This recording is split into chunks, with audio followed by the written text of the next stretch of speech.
Okay अॼु असां पढ़ूं था टेबल। टेबल तव्हांखे न पढ़ायो। टेबल छाजे लाइ ठहंदी आहे? टेबल ठहंदी आहे जॾहिं असां का इंडेक्स ठाहिणु चाहियूं, पोइ चार्ट ठाहिणु चाहियूं, या वरी कुझु शयुनि में कंपेरिज़न ॾेखारिणो हूंदो आहे टेबल ठाहींदा आहियूं, या असां वरी जेकॾहिं का डेटा समराइज़ कंदा आहियूं उन लाइ ठाहींदा आहियूं टेबल। हाणे हिते इंसर्ट टेबल जॾहिं असां अचूं था सभ खां पहिरियां हीअ आहे add the table. Table is a great way to organise information within your document. Data खे ऑर्गेनाइज़ करे तरतीबवार करण जे लाइ असांखे कमु ईंदी आहे टेबल। हाणे टेबल खे इंसर्ट करण लाइ असां छा कंदासीं? हिते क्लिक कंदासीं। हिते असांखे पहिरियां मिलंदा options, draw table, Excel sheet या क्विक टेबल्स। क्विक टेबल्स में ईअं आहे त कुझु शयूं असां वटि ठहियल क्विक टेबल्स पियूं आहिनि। मिसाल तौर असांखे कैलेंडर ठाहिणो आहे, हीउ ठहियल पियो आहे, तव्हां हिन में पंहिंजी तरतीब चेंज करे सघो था। फॉर एग्ज़ाम्पल मां हिन में कयां थो नवंबर ऐं डेट्स तव्हां हितां सेट करे सघो था। बजाए जो तव्हां इनखे वञी करे तव्हां हिकु हिकु कॉलम वराए ठाहियो। जी मैम, जी जी ठीकु आहे। हाणे कुझु शयूं ईअं आहिनि क्विक टेबल्स में त असां जेके शयूं जनरली ठाहींदा आहियूं, जनरली ठाहिण जूं हूंदियूं आहिनि, उहे असांखे ठहियल मिलंदियूं आहिनि, त जीअं असां उनखे आराम सां घणी महिनत करण जे बजाए उतां ई खणी करे असां ठाहे सघूं। फॉर एग्ज़ाम्पल हे मुख़्तलिफ़ पिया आहिनि कैलेंडर्स या प्राइज़ शीट या कुझु क़िस्म जा हे ठहियल टेबल्स पियूं आहिनि। हीअ ॾिसो, हीअ टेबल अची वई, हिन जा कॉलम्स ठहियल आहिनि। तव्हां हिकु हिकु शइ खे एडजस्ट करे सघो था। जेकॾहिं डिलीट करणी आहे ठहियल टेबल, हिन जॻह ते राइट क्लिक करे तव्हां सिलेक्ट कंदव डिलीट टेबल, हीअ टेबल तव्हांजी ख़तम थी वेंदी। हाणे असां अचूं था क्विक टेबल्स खां बाद में पंहिंजी ठाहिण ते। हितां असां इंसर्ट टेबल कंदासीं, हितां बि करे सघूं था। जीअं ई मां इंसर्ट टेबल ते क्लिक कंदुमि त हिकु कॉलम खुली ईंदो, हिकिड़ो बॉक्स खुली ईंदो, डायलॉग बॉक्स जंहिंखे असां सॾींदासीं, जंहिंमें पुछे थो असांखां number of columns and number of rows. जेके हिन जा वर्टिकल लाइन्स थींदियूं आहिनि, वर्टिकल सम्झो था, मथां खां हेठि जे तरफ़, उहे सॾिबा आहिनि कॉलम्स। ऐं जेके हॉरिज़ेंटल लाइन्स हूंदियूं आहिनि उहे छा सॾिबियूं आहिनि? रो। Row and column. हाणे घणा रो खपनि, घणा कॉलम खपनि, उहे तव्हां हिते लिखंदव। हिते आहे 5 कॉलम्स 2 रोज़। जीअं ई मां क्लिक कंदुमि त ॾिसो हे कॉलम 2 आहिनि, 5 आहिनि, 1 2 3 4 5, यानी कि वर्टिकली जेके आया रो 2 आहिनि। हॉरिज़ेंटली असांजा रोज़ हूंदा आहिनि, वर्टिकली छा हूंदा आहिनि? कॉलम्स हूंदा आहिनि। त कॉलम असांजा घणा आहिनि? 1 2 3 4 5 ऐं रो 2 आहिनि। जेतिरा रोज़ तव्हां ऐड करणु चाहींदव, राइट क्लिक करे तव्हां हितां इंसर्ट करे सघो था। इंसर्ट अ कॉलम अचूं था हिन ते, या वरी तव्हां हिते जीअं ई टैब जो बटन लॻाईंदा वेंदव त रो ऐड थींदा वेंदा, रो ऐड थींदा, कॉलम्स न थींदा। Tab button, tab. असांजे कंप्यूटर में हिकिड़ो बटन हूंदो आहे जंहिं ते लिखियलु हूंदो आहे TAB, टैब। ॾिठो आहे? टैब टू एड रो टू द एक्सिस्टिंग टेबल। मौजूदा टेबल में रो ऐड करण लाइ असां टैब जो बटन इस्तेमालु कंदा आहियूं। सही आहे? जेकॾहिं डिलीट करिणो आहे, सिलेक्ट करे राइट क्लिक करे तव्हां डिलीट सेल्स कंदव। हाणे जेको हिकिड़ो हिकिड़ो कॉलम हिन जो खानो आहे, खाने खे असां छा सॾींदा आहियूं? सेल। साइज़ घटि वधि करण लाइ तव्हां हिनखे सिलेक्ट करे सभिनी खे, हीअ जेका बॉक्स आहे, पॉइंट आहे, इन ते अची करे क्लिक करे तव्हां हिनखे छिकींदव त एतिरो वॾा था थियनि। हिन जी साइज़ मैनेज था कयूं असां। जेकॾहिं तव्हांखे कॉलम्स घटि वधि करणा आहिनि, कंहिं बि लाइन ते अची करे क्लिक करे तव्हां हुनखे मूव करे हिकु कॉलम खे नंढो ऐं ॿिए खे वॾो करे सघो था। हाणे नंढा वॾा करण जी ज़रूरत छो पवंदी आहे? फॉर एग्ज़ाम्पल हीअ आहे सीरियल नंबर, हीअ आहे नेम, हीअ आहे फादर नेम, हीअ आहे क्लास। ठीकु आहे? हिनखे असां रखूं था रिमार्क्स। हाणे असांखे सीरियल नंबर जो ऐं हिन जो बराबरि ज़रूरत न आहे, ॿिन्ही जो हुजणु ज़रूरी न आहे। छो जो सीरियल नंबर में असां 1 2 3 4 5 6 7 8 9 ईअं लिखंदासीं। जी सर। हिते असांखे नालो लिखणो आहे। फॉर एग्ज़ाम्पल जेकॾहिं मां लिखां थो वकार अली, हाणे जी मां जेकॾहिं साइज़ इंक्रीज़ कंदुमि, साइज़ वधाईंदुमि सभिनी जी, त हे कॉलम मूंखे हिते ख़ाली जॻह बचे थी, हिते खुटे थी। इन्हनि शयुनि खे मैनेज करण लाइ असां कॉलम्स खे घटि वधि कंदा आहियूं। पोइ कॉलम्स खे घटि वधि करण लाइ असां छा कंदा आहियूं, हिन लाइन ते क्लिक करे, जीअं हाणे हिते तो फादर नेम में बि मूंखे एरिया वधीक खपे, क्लास में घटि ई खपे। अहिड़े तरीक़े सां असां इन्हनि शयुनि खे मैनेज करे सघंदा आहियूं। जी सर। जेकॾहिं असांखे को हिकिड़ो मख़सूस कॉलम घटि वधि करिणो आहे त, जेकॾहिं ओवरऑल टेबल खे नंढो वॾो करिणो आहे त हितां तव्हां क्लिक करे हिन खे ड्रैग करे सघो था। ठीकु आहे, इहा आहे असांजी टेबल जी घटि वधि करण जी साइज़। उन खां पोइ असां अचूं था वापसि हिन खे डिलीट करे टेबल खे, पहिरियों हुन कॉलम ते, हिन मेन्यू खे असां बाद में था पढ़ूं, पहिरियां असां हिन खे पढ़ी वठूं। इंसर्ट टेबल सम्झ में अची वियो। हाणे आहे ड्रॉ टेबल। तव्हां वटि हिकिड़ी पेंसिल अची वेंदी, जंहिं एरिया ते तव्हां क्लिक कंदव उन एरिया ते तव्हांजो हिकिड़ो बॉक्स ठही ईंदो। हाणे हीअ असांजी टेबल आहे, हिन में कॉलम्स केतिरा ॾियणा आहिनि, रो केतिरा ॾियणा आहिनि, असां मैन्युअली वेही करे उहो पेंसिल सां लाइनियूं पाईंदासीं। जिते लाइन ॾींदासीं पेंसिल सां उते उते असांजो अची वेंदो। हाणे हिते न आई, छो जो मां हेॾे पेंसिल खे खणी न वियुमि। फॉर एग्ज़ाम्पल मूंखे सिर्फ़ु हिन एरिया में ॾियणा आहिनि, तव्हां सिर्फ़ु ओतिरा लाइन्स ठाहींदो। इहा कहिड़ी सिचुएशन में कमु ईंदी आहे, जॾहिं असांखे हिक ई वक़्त में मुख़्तलिफ़ कॉलम्स खपंदा आहिनि, रोज़ खपंदा आहिनि। ठीकु आहे न। कॾहिं कॾहिं छा थींदो आहे, हिन कॉलम में मूंखे 5 रोज़ खपनि, पर उन जी जॻह ते हेॾां हिकु खपे। मिसाल तौरु 1 2 1 घणा थी आहे 3 4 5। हाणे हिन जी इक्वली मूंखे हिते हीअं खपे। कॾहिं कॾहिं हूंदो आहे न, हिकिड़ो ऑप्शन हूंदो आहे, हुनजा सब ऑप्शन्स हूंदा आहिनि। जी सर। अहिड़े तरीक़े जे लाइ जॾहिं असांखे अहिड़े क़िस्म जी इंडेक्स खपंदी आहे त पोइ असां हीअं टेबल यूज़ कंदा आहियूं, ड्रा जे ज़रिए, पेंसिल जे ज़रिए, या वरी हिते मूंखे हिननि 2 सेक्शन्स में विराइणो आहे, सिर्फ़ु हिन कॉलम खे। सो टेबल खे तव्हां कंफर्टेबली कीअं बि करे सघो था एडजस्ट। हाणे जेको कुझु बि मां हिते लिखंदुमि न, इहा मुंहिंजी लिखत ॿिए कॉलम में न वेंदी। छो न वेंदी? या इन जे लाइ न वेंदी ॿिए कॉलम में, छो जो हिकु लकीर ॾिनल आहे। हाणे मूंखे हिन खाने में ई जेका शइ मां पाइणी आहे उहा ई लिखंदी। साइज़ तव्हां एडजस्ट करे सघो था, कलरिंग तव्हां हुनजी करे सघो था, हिननि लाइन खे बाद में एडजस्ट अॻिते पोइते मूव करे सघो था, डिलीट बि करे सघो था। ठीकु आहे। काई बि लाइन हिकिड़ी पर्टिकुलर डिलीट करणी आहे, हिन ते क्लिक कईसीं, असां राइट क्लिक कईसीं, सॉरी हिन ते राइट क्लिक कईसीं। हाणे तव्हां डिलीट सेल कंदव त हे जेको सेल आहे इहो डिलीट थी वेंदो। सही आहे। इहा एरिया डिलीट थी वई। हाणे हिनखे तव्हां खणी करे अॻिते हिते ड्रैग कयोसीं। पर जेकॾहिं असां इहा शइ न करणु चाहियूं, हाणे डिलीट करण जे दौरान असांखे ॾींदो option shift cells up, shift cells left, delete entire row, delete entire column. हाणे पुछे थो त हिन खे जो डिलीट कया त या पूरी जो पूरी रो डिलीट कया, पूरो जो पूरो कॉलम डिलीट कया, या सिर्फ़ु इन खे ई डिलीट कया। त इन खे ई डिलीट कर। ठीकु आहे न।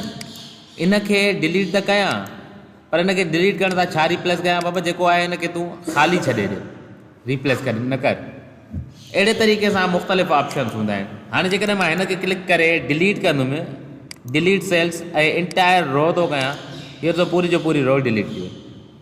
वरी हिन खे डिलीट करण जे लाइ डिलीट करे इंटायर कॉलम डिलीट थो कयां त पूरो जो पूरो कॉलम डिलीट थी वियो। पूरी जो पूरी डिलीट करणी आहे टेबल, त ओ इन पॉइंट ते अची करे क्लिक करे तव्हां डिलीट टेबल कंदव, तव्हांजी टेबल डिलीट थी वई। उन खां पोइ ॿियो हिकिड़ो तकिड़ो ऑप्शन आहे असां वटि, जेके हे बॉक्सिस ठहिया पिया आहिनि। हीअ असांजा 10 बॉक्स वर्टिकल आहिनि, सॉरी हॉरिज़ॉन्टल आहिनि, 10 वर्टिकल आहिनि, 8। हाणे हिते तव्हां जेतिरी एरिया ते जेतिरा तव्हांखे बॉक्सिस खपनि, ओतिरो तव्हां माउस खे सिर्फ़ु मूव करे खणी ईंदव, ओतिरा तव्हांजा हिते कॉलम्स ऐड थींदा वेंदा। जेतिरा कॉलम्स खपनि तव्हांखे, जेतिरा रोज़ खपनि तव्हांखे उते लॻायो। हाणे कॾहिं कॾहिं छा थींदो आहे, असांखे रो कंफर्म न आहिनि हूंदा, रो जा नंबर घटिजी बि वेंदा आहिनि, वधी बि वेंदा आहिनि। पोइ तव्हां जेकॾहिं कॉलम्स कंफर्म आहिनि, रो वधाइणा आहिनि, छा यूज़ कंदासीं असां?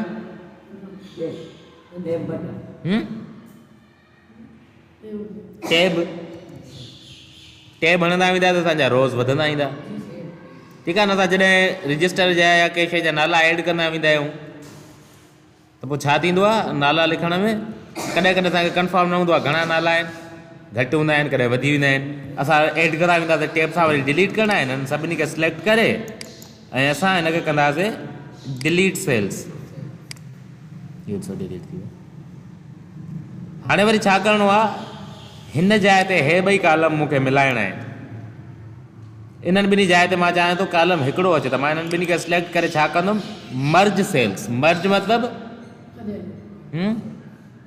मतिलबु ॻंढियल। जीअं ई मां हिन ते क्लिक कई हे ॿई पाण में मिलाइजी विया। सेल्स खे हिनखे सॾींदा आहियूं असां, हिकु हिकु कॉलम हिनखे बॉक्स खे सॾींदा आहियूं सेल। इहे जेके बॉक्सिस आहिनि हिननि खे मिलाइणो आहे, राइट क्लिक करे असां मर्ज कंदासीं, डिलीट करणा आहिनि, डिलीट सेल्स कंदासीं। इहे ॾिसो डिलीट थी विया।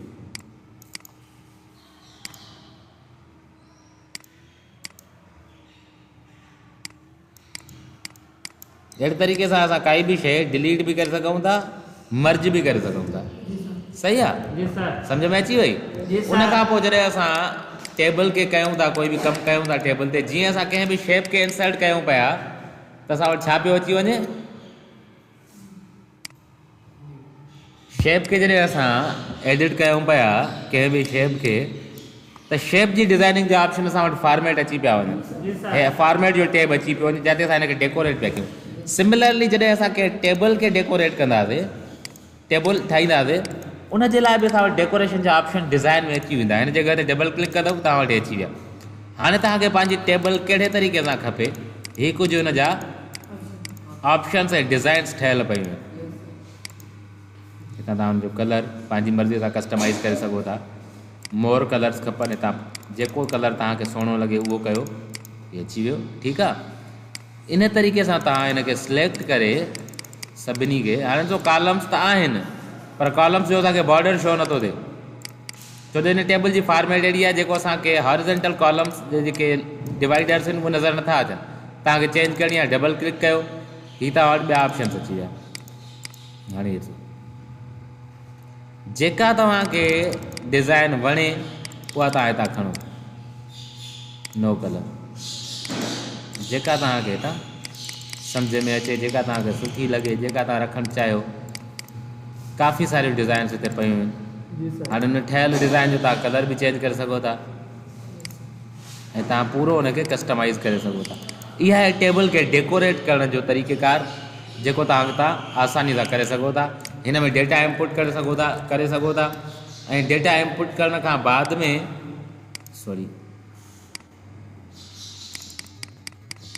सिंपल टेबल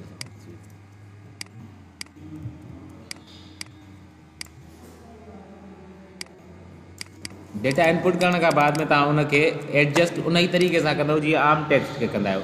तव्हांखे फ़ॉन्ट चेंज करिणो आहे, तव्हांखे टेक्स्ट चेंज करिणो आहे, तव्हां साॻी होम टैब में अची करे हिन जूं जेके सेटिंग्स आहिनि, हिन जूं जेके डिटेल्स आहिनि, इहे तव्हां एडजस्ट करे सघो था। तव्हां हिनखे पंहिंजी मर्ज़ीअ सां यूज़ कयो, पंहिंजी मर्ज़ीअ सां हिनखे एडजस्ट ऐं चेंज कयो। ठीकु थी वियो, सम्झ में अची वियो? जी सर, ओके आहे। हाणे इहे असांजी हुई टेबल सां रिलेटेड कुझु ॿियूं सेटिंग्स बि आहिनि जेके असां हिन ते राइट क्लिक करे सघूं था। For example cut, copy, paste, इहे तव्हांखे ऑप्शन्स ख़बर आहिनि। जेकॾहिं टेबल खे कट करिणो आहे, कॉपी करिणो आहे, पेस्ट करिणो आहे। उन खां बाद में आहे insert the column to the left, insert column to the right. हाणे जंहिं सेल जे असां सिलेक्ट कयो आहे हिनखे, फॉर एग्ज़ाम्पल हिते मां हिकिड़ो नओं कॉलम ऐड करणु थो चाहियां। मिसाल तौरु मां हिते लिखियो ABC DEF GHIJKL MNO for example. हाणे मां हितां हटायां थो, हीअ असांजी तरतीब कुझु हीअं अची वियो। पर हाणे हिते मूंखे हिकिड़ो कॉलम ऐड करिणो आहे त मां हिते छा कंदुमि, हिनखे सिलेक्ट करे कॉलम खे राइट क्लिक करे इंसर्ट कंदुमि। हाणे इंसर्ट में मूंखे लेफ्ट में खपे या राइट में खपे? कॉलम त खपे पर किथे खपे? मुंहिंजे ख़्याल में लेफ्ट में खपे। जीअं ई मां हिनखे लेफ्ट में कंदुमि त ॾिसो लेफ्ट में हिकिड़ो ख़ाली कॉलम अची वियो। हाणे हिन में मां पंहिंजो जेके रहियल आहिनि DEF लिखियो, हे मिसाल आहे हिकिड़ो, ठीकु आहे। वरी हिते मां कुझु लिखां थो 1 3 4 ई कॉलम्स। पर हिते मूंखे हिकिड़ी रो खपे 2 जे लाइ, त अगेन मां हिन सेल खे सिलेक्ट करे उनखे राइट क्लिक करे इंसर्ट कंदुमि। हाणे वरी पुछे थो इंसर्ट रो मथां या हेठां, अबव या बिलो। जेकॾहिं हेठां कंदासीं बिलो कंदासीं त इहो हेठां ईंदो, त मथां ईंदो, मथां अची वई। यानी कि कंप्लीट कंट्रोल तव्हांजो टेबल जो तव्हांजे हथ में आहे। राइट क्लिक करे कंहिं बि सेल खे सिलेक्ट करे डिलीट करे सघो था, मर्ज करे सघो था, ॿई मिलाइजी हिकु थी विया। जॾहिं मर्ज कयो त ॿिन्ही खे त इहे ॿई छा थी विया, इहे हिक में अची विया, मिक्स थी विया। डिलीट कंदासीं डिलीट थी वेंदा, इहे ॾिसो डिलीट थी वियो। अहिड़े तरीक़े सां पूरा जो पूरा तव्हां वटि अची वेंदा। वरी असां वटि ॿियो ऑप्शन आहे स्प्लिट। स्प्लिट मतिलबु, स्प्लिट जो मतिलबु न आहे ख़बर? स्प्लिट जो मतिलबु आहे टोड़णु। ठीकु आहे, जेकॾहिं हाणे तव्हां हिकु सेल खे टोड़णु चाहियो था, number of columns 2, number of rows 1। हाणे हे जेको असांजो कॉलम सेल आहे या बॉक्स आहे, इहो 2 हिसनि में टुटी वञे। 2 हिसनि में टुटी वञे। जीअं अगरि तव्हांखे मां पेंसिल सां ठाहे ॾेखारियो। जी सर। ज़रूरी न आहे त तव्हां पेंसिल सां ई ठाहियो, कीअं बि ठाहे सघो था। हाणे हिते अचो, हाणे हे हिकिड़ो सेल आहे, हिन सेल खे हिसनि में टोड़णो आहे। घणनि हिसनि में टोड़णो आहे? स्प्लिट में अची करे असां कयूं था मूंखे 5 हिसनि में टोड़े ॾे, हे 5 हिसा करे ॾे। ठीकु आहे, अगेन डिलीट सेल्स, डिलीट थी वियो। इन जे अंदरि जेके बि सेल्स हुया डिलीट थी हिकिड़ो थी वियो। अहिड़े तरीक़े सां टेबल जो पूरो कंट्रोल असांजे हथ में आहे। असां इन खे करे सघूं था। अगेन डेकोरेट करिणो आहे, हिन जॻह ते डबल क्लिक कंदासीं, हीअ ऑप्शन्स खुली ईंदा। उनखां बाद में तव्हांखे टेबल्स जा जेके बॉर्डर्स आहिनि, यानी कि लाइन्स आहिनि जेके, इहे कीअं खपनि, इहे कीअं हुजनि ॾिसण में? सिंपल हुजनि या स्टाइलिश हुजनि?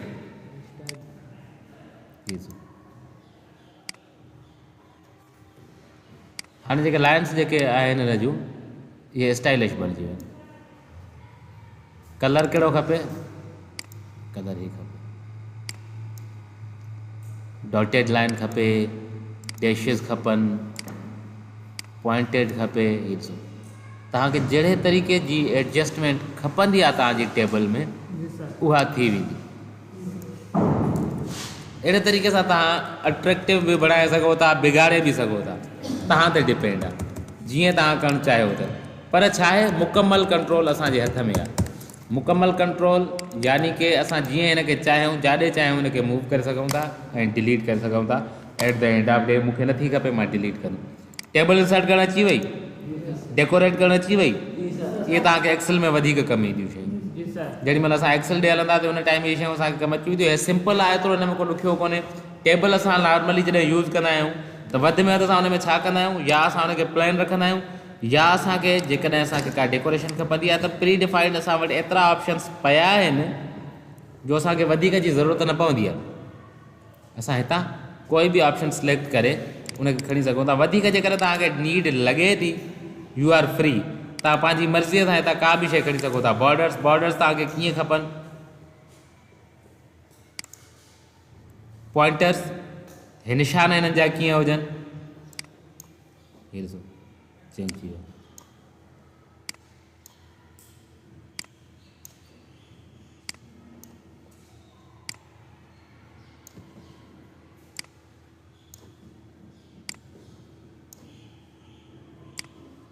ठीकु आहे, अहिड़े तरीक़े सां तव्हां कंप्लीटली कस्टमाइज़ करे सघो था पंहिंजी टेबल खे। ये अची वेल आहे, ये बि अची वई। हाणे हिनखे जेकॾहिं मां तव्हांखे हिकु रहियल आहे त साईं हुनखे बि ॾियूंसि था, ये अची वई। हिनखे ज़ूम था कयूं थोरो। हाणे टेबल ठही वई। इन में वापसि तव्हां अचो, कुझु बि लिखिणो आहे लिखणु शुरू कयो।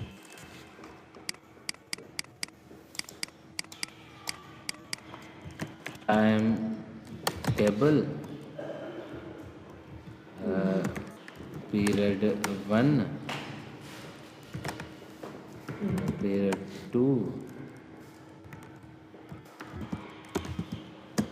3 and 4।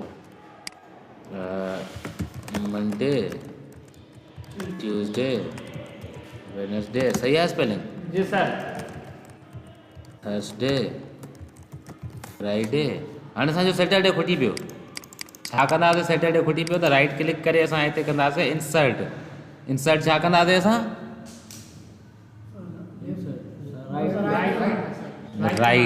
राइट में हे अची वियो। जी सर। ठीकु आहे, हाणे हिन ते असां लिखंदासीं सैटरडे। थोरो वधाइणो आहे, हिते क्लिक करे तव्हां हिनखे छिके अचो। जी सर। हीअ मैनेज थी वियो। ठीकु आहे, हाणे हिते तव्हां पीरियड्स लिखी सघो था। टेबल ईंदी आहे अहिड़नि क़िस्मनि जे लाइ कमु, ऐं ठाहिण में बि आसान आहे। वरी तव्हां हे सेल हिन टाइम कहिड़ी अलाइनमेंट आहे हिननि जी? टेक्स्ट जी अलाइनमेंट कहिड़ी आहे हिन टाइम? लेफ्ट। तव्हां सेंटर करणु चाहियो त टेबल खे सिलेक्ट करे कंट्रोल ई कंदव, उहे सभु सेंटर ते अची विया। हाणे ॾिसो टेक्स्ट जेको आहे घोड़े साइड ते हुयो, इहो सेंटर ते अची वियो।